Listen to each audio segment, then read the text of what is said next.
our guest tonight, Dr. Michael Ryce, and he has incredible experiences. But tonight we're specifically talking about what the AVACEN does with what is parasympathetic, why is it so important? And so that's why I brought Dr. Ryce on. Cool. Well, delight to be here. We're honored to have you here. Cool. Well, since the primary action of the AVACEN is to impact microcirculation, what I'd like to do is kind of lay out a structure to take a look at how the sympathetic, parasympathetic interact with each other and interact through the AVACEN. And people sometimes tend to think of, well, we've got the sympathetic over here and the parasympathetic over here. But in fact, it's kind of a continuum. It's like, my background's in electronics. And if you had a piece of electronic equipment, you had a slider and you moved it from one side to the other, a continuum. And that's basically what the AVACEN does, or pardon me, what the sympathetic parasympathetic system does. And each one has their own role to play. And, depending on whose figures you accept, they're somewhere between 10 and 40 billion capillaries that when you stretch them out, would stretch out to about 100,000 miles of surface area. And at the head of each capillary, there's a control mechanism that's operated either consciously or unconsciously by the mind. And that control mechanism either allows the blood to pass or restricts its flow, creating the dominance of either the sympathetic or the parasympathetic. This is, I think, is the control mechanism and is the core of what causes one to be in one dominant state or the other. If the blood flow is restricted to the organs related to the parasympathetic dominance, then the release of sympathetic dominance is not very likely to happen. We're going to tend to stay stuck there. And they refer to as the parasympathetic as the rest, digest, and thrive, where the sympathetic dominant state is powerful and useful, and it's all about survival. And so the control mechanism, it's called the precapillary sphincter or precapillary orifice, is a smooth muscle that through contraction can cut off blood flow to that rest, digest, parasympathetic nervous system. And that results in what we call sympathetic dominance. And that sets the body up for ultimate survival. When restricting or bypassing the delivery of blood and energy to whole areas of the body that are not important to immediate survival, things like digestion, kidney function, elimination, reproduction, heat circulation of the skin are temporarily, at least theoretically, temporarily compromised. And that's a good thing. The resources that are conserved by this action accentuate blood flow to the organs that enhance survival. So think of yourself, you're in a parasympathetic state. You're in that rest, digest, you're thriving, you're just feeling great, you're rocking along, and all of a sudden, you tap into the fact that you can feel your whole body's being supplied with what it needs, the nerve flow, the blood flow, the oxygen, the nutrition, adequate circulation for enzymes that break down toxic waste. I mean, you're just really in a good space. Just kind of imagine yourself there, and all of a sudden, you hear a threatening sound. And the mind produces a thought of imminent danger. What happens? I mean, actually imagine yourself there. You're just blissed out, and all of a sudden, there's this sound that produces a thought of threat, imminent danger. What happens? The body responds with appropriate preparation as it goes into fear mode. Notice the tightening throughout the form. Billions of muscle fibers at the head of the capillaries are preparing for action. Restriction or redirection of the breath. And notice that there's even an inclination when you hear that sound to physically rise up. You're going to go into some form of physical action. You go into protect mode. Fright that produces the readiness to flee, to fight, or perhaps freeze takes place. And this action creates a closure of blood and energy flow to all of those non-survival functions. It literally shuts off the blood to things like digestion, elimination, and reproduction. The blood is shunted to bypass those non-survival functions. It creates a reserve of energy for survival and prepares you to powerfully and creatively handle whatever the threat is. And that's a good thing. It's great. Generally speaking, in the short term, when there's an actual threat. But when due to repeated stimulus, this becomes chronic, such as, let's say, an angry parent. It can lead to a sympathetic dominant condition where thoughts of threat and emotions created by those thoughts get locked into tissue. And my offering is the tissue it gets locked into is that precapillary orifice.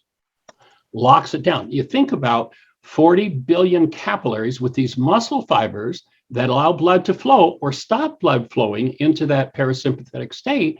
And again, think about that threatening sound and what happens. Those 40 billion muscle fibers are going into action to produce the power and the clarity that it needs to keep yourself safe. So my offering is that literally mind energy. It's interesting, my work and original work and what I've done for the last almost 50 years is work with the first century Aramaic idea of forgiveness. And in Aramaic, forgiveness doesn't mean I'm going to let you off the hook for what's happening inside of me. If something triggers a sympathetic dominant response in me and there's no reason for it in the actual world, I'm in trouble because my physiology is compromised. I move out of thrive and I move into survival. Which short term, again, that's great. But long term, it's big time trouble for just about every function of the body. So that I'd offer that mind energy, the opening words in the book of John, where they tell us, it says, in the beginning was the Word and the Word became flesh. It doesn't say that in Aramaic. What it says is in the beginning was the mind energy and the mind energy became flesh. And what the cell biologists are telling us is literally when we think a thought, that thought produces an actual molecule within our bodies. That molecule is called a neuropeptide, and the neuropeptide circulates around in the structure until it finds a cell with a receptor site that matches. If it's a thought of threat, what kind of cell do you suppose it's going to go to? It's going to go to one of those that produces that safety place, that survival place called sympathetic dominance. And if that energy is not dealt with properly and cleared out, then there's going to be trouble in physiology over the long term. So my offering is that literally that mind energy, that neuropeptide locks into that smooth muscle that is the precapillary sphincter. And one becomes, let's say, in the case of maybe a parent who's violent and vicious, the child goes into a hypervigilant state. What happened? The threat becomes locked into that survival tissue that has to do with microcirculation. And when that happens, the child becomes hypervigilant. They say, oh, this child has ADHD. It's a disease. Excuse me, it's not a disease. That thing they call ADHD is a very powerful protect mechanism that keeps the child in a space where he continuously is scanning the environment for the next threat in order to remain safe. And sure, that's not a great place to be if you're going to school and you're supposed to listen to a teacher. But it's not a disease. It's not a disorder.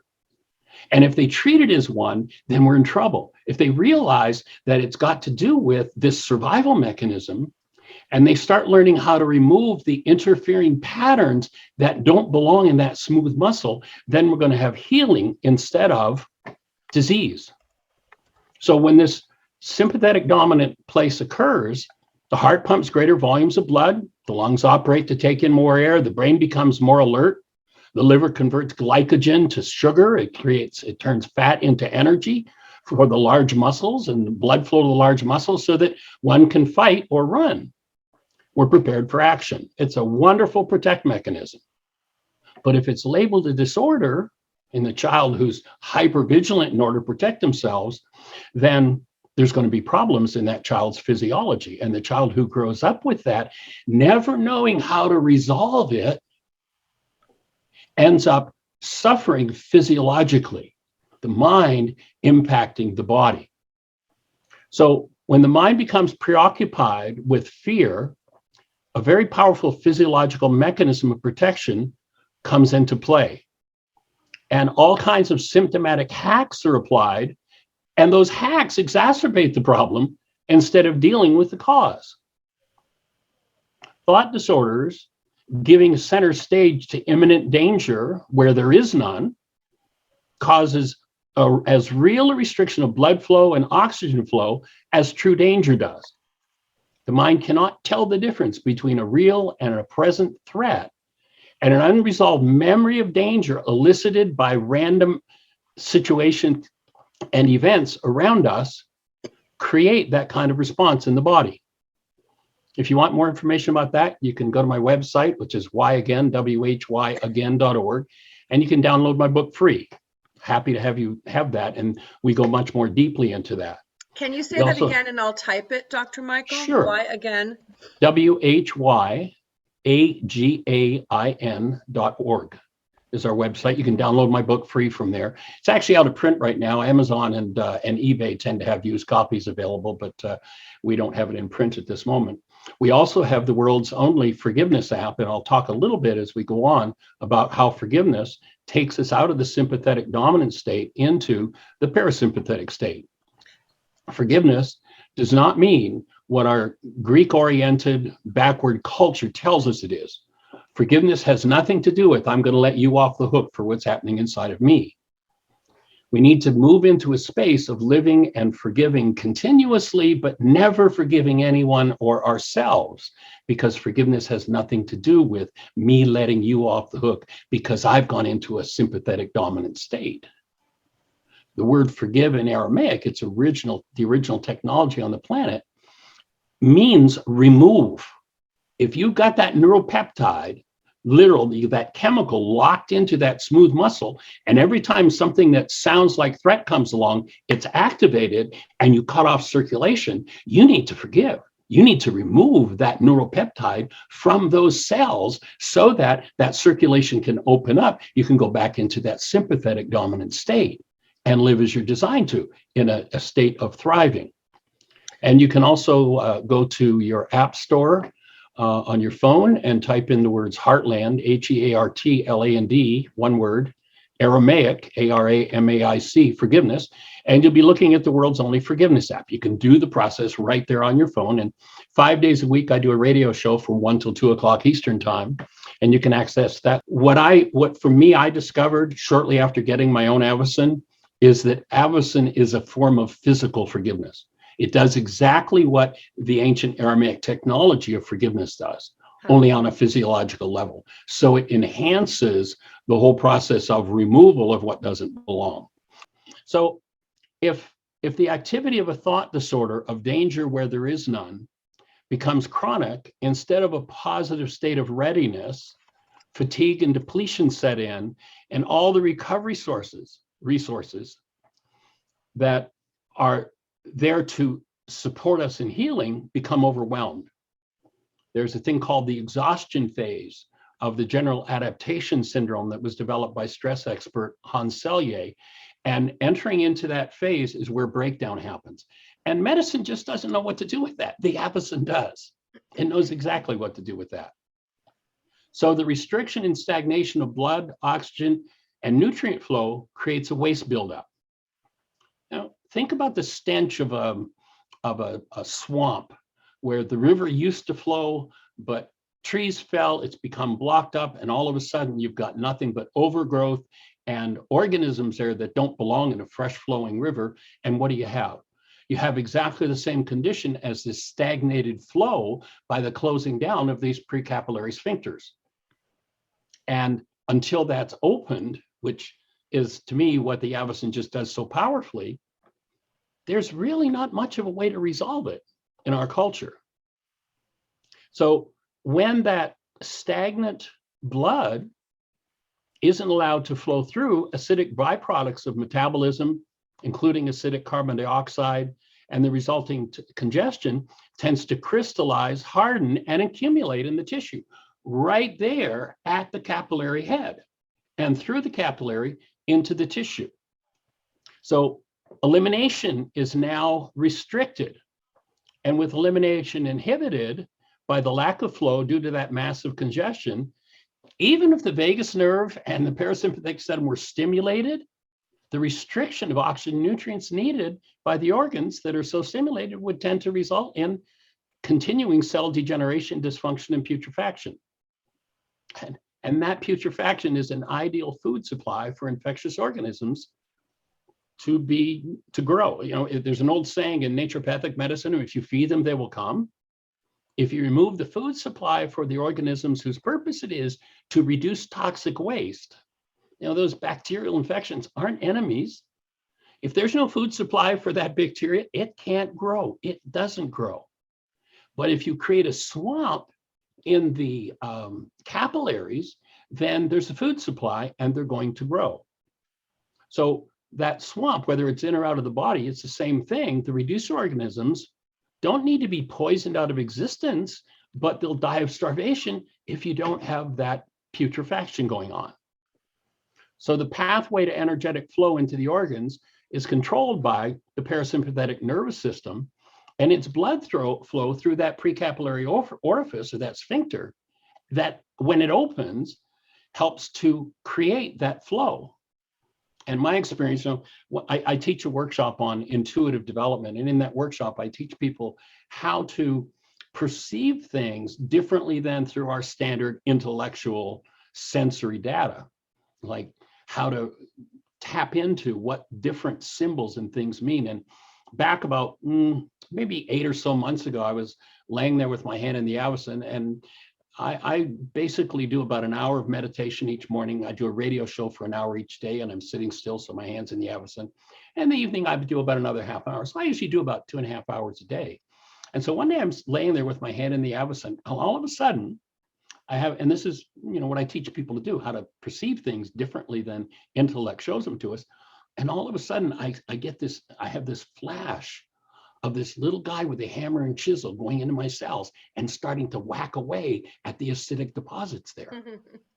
Carbon dioxide, a waste product of metabolism, and acidic waste crystallize when there's no flow over them to keep them cleaned out. And so that was my direct experience of exactly what the AVACEN was doing for me. And I can remember it was shortly after that. I was almost dead 4 or 5 times the first year of my life. They told my mother and my father that I wasn't going to make it through the first night. So my dad had to get down there if he was ever going to see me alive. And it wasn't until about 6 months ago, it was actually shortly after that, that I woke up when I had my hand in the AVACEN, and I woke up, I went to sleep, and I woke up and I took a breath, and it was the first breath I'd had in my life. As a result of, and I realize now, that the lungs are one of the most capillary rich part of the body. That's how oxygen, when it's given to the alveoli, is transferred into the bloodstream through capillaries. And so when you take this capillary orifice and the muscle fibers are locked tight, and I think it's powerful that the FDA has this device approved for relaxation. What happens when you pour warm blood over a muscle? It relaxes. The precapillary orifice lets go. For some people, for the first time, maybe in decades, especially children who's been brought up in threatening environments. So if chronically held shut, these capillary orifices are kept that way by fear-based thinking, then one, in order to thrive, has to enter into that parasympathetic state where those muscles relax and allow blood flow into the areas of the body that contribute to well-being, where all of the tissue is supplied with the needed blood, oxygen, nutrition, and nerve flow. According to a man named Dr. John Sarno, he's a back surgeon. He has the best definition of back pain I've ever heard. And I lived with back pain until about 10 years ago when I started to work with Dr. Sarno's work. And here's what he says back pain is: it's unconscious rage. Wow. And that when it's caused by the mind, when I think rage, what happens? Things tighten, right? What happens when things tighten? Blood flow is reduced. Sarno says a 5% deprivation of oxygen to a cell leaves that cell in excruciating pain. This is a guy who's a professor of rehabilitation medicine at New York University School of Medicine. And his work is just phenomenal when you start realizing that this oxygen flow, that this nutrient flow is what's needed in order for health to happen. So, as I said, my work over the last 40 years has been about forgiveness and the way the mind functions, not just through the brain, but through every cell in the body. that work of removing the interfering pattern. Yep, it's there for survival. And if you need it, yay, thank God we got it. But if I don't need it, and it goes on and on and on and on, I've compromised every thriving system in my structure by that lack of the presence of love and my focus into fear. So again, the AVACEN I see as a physical form of forgiveness. It literally softens that tissue. There's a woman that I worked with, actually started working with almost 20 years ago. And she had been in an abusive family system as a child. At the age of 16, escaped from her family home to get married, and ended up spending 3 years in a relationship with an extremely physically, mentally, emotionally, and sexually abusive man. I met her, started to work with her as a client about 25 years later.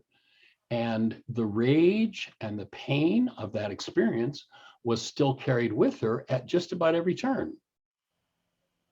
She started to apply and utilize the forgiveness process, and probably over a period of 15 years or so, got to the point where that was reduced by, if I had to put a number on it, I'd probably say 50%. At that point, I introduced her to the AVACEN, and she started to use it. And she uses it twice a day, 30 minutes twice a day. And now, just about a year later, I would say that the energetic trauma from that early 16 years and then the 3 years with her former husband, and I'm talking about the mental emotional trauma now, as well as her physical pain level, which was pretty severe at that point at the age of about 55. After 15 years of working with forgiveness, she was down to about 50%. In the next year, at least 90% of that 50% was gone using the AVACEN, the one difference that she had. And to me, what the AVACEN does, because it provides circulation, is resolves a myriad of things that medicine has no clue what to do with. And so that's my, the first prescription I give to people is forgiveness. And then I say, now get your hand in the AVACEN. Both of them, because when we clean up, when we're able to confront, one of the reasons for a lot of people why forgiveness isn't all that powerful is because you have to confront your unresolved pain and trauma. What I've found with people, and I've worked with over the last year about 50 different people, specifically having them on the AVACEN, what I've found is that people resolve their emotional traumas without having to go as deeply headlong into them as they otherwise would. And I believe it's because that softening of that tissue opens the energy flow. And when that flow is restricted, tissue can hold on to things. And I'm talking about literally the chemicals of mind energy. And when that tissue softens and lets go due to the heat flowing over that precapillary orifice, the tissue lets go of the root of its trauma, literally of its thought disorders and the physiological effects of it. And so my take is what it does is it takes people out of the sympathetic state. I have another woman that I worked with just in the last year, and she had a PEMF device that she'd had for about 5 years. She paid $6,000 for it. And when I talked to her about the AVACEN, and I particularly talked to her about sleep with it, and she was like, "No, I sleep really well. But okay, you want to loan it to me? Okay, I'll try it." She used it one night. She said, "I thought I slept well." She sold her PEMF device and bought an AVACEN after one night on it. Yeah, we've heard that because before. She thought she slept. She really wasn't. And I've seen that over and over and over. Mm-hmm. So that's my take.